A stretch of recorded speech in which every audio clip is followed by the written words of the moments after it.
What else are you considering to package into ETF form? What's on the lineup that could be right? Well, without giving specific plans, you could look at our ETF lineup in Europe, where we have multiple spot products, more than 10, including baskets. So I think as the regulatory environment changes, that will also, those products may also come to market. Hey, everybody, it's Eddie from Tokyo. This is your cryptocurrency update from Japan, and that was the head of the digital asset research at VanEck, who have a Bitcoin ETF in the US, and they just filed for a Solana ETF. Now, VanEck's been around since 1955, and they love ETFs. They play in the space, wow, from real estate to esports, gaming, defense, gold, food, semiconductors, crypto. I think you get the picture. And the crypto they are holding now are, and in order of weight, it's Bitcoin, Ethereum, Solana, Cardano, Avalanche, Chainlink, Polygon, and Litecoin. And then when he said the following, I really paid attention. We've put out a lot of research on why we think that Solana may end up as the blockchain with the largest market share, but let's let the clients decide. And it's not because I own Solana, it's because I don't own Solana that I found it so interesting. Yes, I shared my current holdings with my Patreons, but here, have a listen. You'll understand why VanEck is so interested in Solana. Google and Apple take up to 30% of the top line of any app that is listed on their marketplace. And it is a huge hurdle if you're operating with low profit margins to give 30% off the top to Google and Apple. It's like Mr. Wonderful and Shark Tank, right? No one wants the royalty deals because they're very dilutive for the entrepreneur. So I think there's just a very small handful of crypto assets that have the potential to be an open source app store, a real competitor to Google and Apple that allows entrepreneurs and developers to build open source applications that operate globally, 365, 24/7, with no intermediary that can censor transactions. And ETH is the gasoline that powers that open source app store, and it's the largest one. But when you look at the characteristics of the Solana blockchain, it shares a lot in common with Ethereum in terms of the decentralization, but it offers much faster transaction speeds and much lower fees. So over time, we look at this market as a winner-take-all or a winner-take-most environment. You may recall that Apple had 100% of smartphone profits even when they only had 40% of market share. It's possible that the crypto market develops like that, and with Solana about 20% of the size of ETH, the upside, if they can become that dominant open source app store, is much higher. That 30% off the top taken by Google and Apple is just atrocious. Okay, on this day when Bitcoin is ranging in the low $60,000 range, and at the time of this recording has brought most of the market into the red, you're going to hear some powerful fundamentals in this video that will most definitely move the market. And first off is XRP, the digital asset, is getting both financial help and technical help from someone very key in the Japan and Korea region.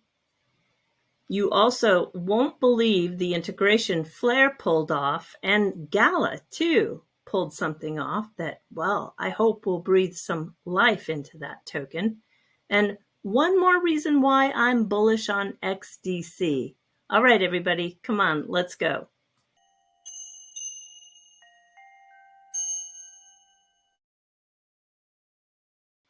First, you're going to see a lot of headlines from Korea and Japan that look like this.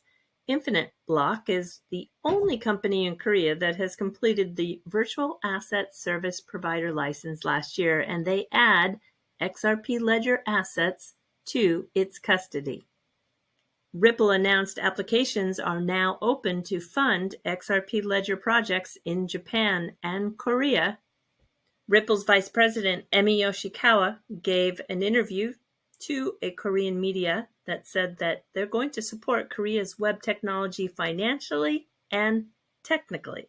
This will come through the leadership of SBI Ripple Asia. In the center of this photograph is Masashi Okuyama. He is the CEO of SBI Ripple Asia. And in Korea, Ripple hosted an event organized by Catalyst Research, and they discussed the traditional finance innovation methods.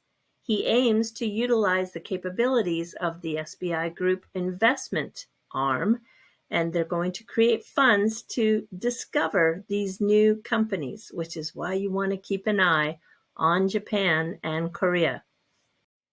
Mr. Okuyama, by the way, is a board member of Ripple. This is huge news coming from Flare Networks. They are going to integrate with Layer 0. Yes, it's no hype huge for Flare. They have the ability with this Layer 0 to help Flare facilitate a cross-chain money market leveraging, and in addition, the integration of Flare of non-smart contract tokens, such as BTC and XRP. Who remembers Hugo's XRP utility tweet? I know I do. He said that Flare is going to be the only one driving real utility. All the F assets, which includes XRP, Doge, Litecoin, Bitcoin, more to be announced, will be able to go cross-chain to 75 to start with. They include Ethereum, all the L2s, the layer 2s on Ethereum, and Solana. You're talking about access to 50,000 decentralized applications. This is a big deal. For all those patient people that have been holding Gala, Animoca Brands has collaborated to enhance the Gala token experience for users. So Animoca Brands will receive Gala tokens from Gala's treasury in order to provide liquidity provisioning services to Gala Games, with the goal of facilitating orderly trading of the Gala token. Animoca Brands is already an operator of 9 of the Gala founder nodes and plans to serve as a Gala chain validator in the future. There are many reasons why I like the XDC network, and I want to focus in on one of those reasons that bring some strategic significance. The core of this announcement today lies in the provision that enterprises demonstrating ownership of 50 million XDC through regulated custodians can access unlimited pilot projects and free technical integrations. This policy is not just a facilitative measure, but a strategic enabler. By setting the ownership threshold, the XDC network is ensuring that only serious and capable players engage, which enhances the quality and viability of the projects undertaken. I so agree with this strategy. John Deaton is making progress. As a lifetime registered Democrat cites, it's the first time he's seen Elizabeth Warren added to the battleground list, which means they're afraid that John Deaton will achieve another impossible. And a video that I experimented with some new editing techniques. Yes, this is Santiago Velez and Moonchaser talking about the new XDFi protocol. And yeah, I've got a quick clip, and it goes to a comprehensive video, 58 minutes long, that you will soon see uploaded on the XDFi YouTube channel. All right, everybody, do take care. Sayonara for now. Bye-bye.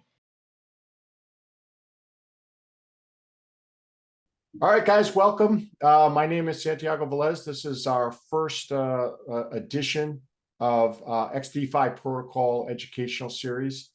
I'm joined by my good friend Moonchaser. She's been a long-time fan and supporter of the Flare Network. Welcome, Moonchaser. We got a lot of feedback from the community that they needed some help walking through the XDFi protocol interface, connected wallets, trying to understand how to use it. So I really appreciate you coming on and being our test subject so we can learn together. So this is totally unscripted. Ty and I are going to walk through the protocol with you. And then hopefully that will teach you some of the basic steps, and then maybe even ignite some future questions that we'll address in future videos. So thanks a lot, Ty, for coming on. Ty, today she's going to run it on her desktop, but she's also going to use her phone to link up her Bifrost wallet. So we'll step through that. So Ty, why don't you go ahead and share your screen? Okay. And so what Ty's doing now is she is sharing her mobile phone that she has her Bifrost wallet on. XDFi can run with a whole bunch of wallets, MetaMask on a browser add-in. It can run on Bifrost with your phone. So the one we care about for now is the Costin 2 Flare test network. And you can see she's got 400 C2 FLR. So those are the test tokens that we're going to be using to purchase futures contracts. So everything is all set up. Great job, Ty, for getting those test tokens in there. Okay, let's do it. Let's do our first futures purchase. Yes. Do you think Bitcoin's going to go up today or down? I'm going to go back to trading view. All right, let's see what your technical analysis, Ty. Tactical Ty. Oh my goodness. That's why I purposely didn't trade today, because it looks, I don't know. Yeah, it's ranging kind of sideways. Yeah, it's tough. It's pretty tough. And you know, this is kind of a good segue for we do intend to have a leaderboard. You can see at the top there, if you click on the leaderboard, if you're not sure and you have the same problem that Ty and I are having, what you'll be able to do is check out who the leaders are, and you will be able to match your trades. You'll be able to match your positioning, which is really nice. If you really are not good at this, which I am not a good day trader, I'm a long-term investor, but if you're really not good at this, you'll be able to find people who are good at this and match their trade and just follow along with them. Okay. Going to place my order now. All right.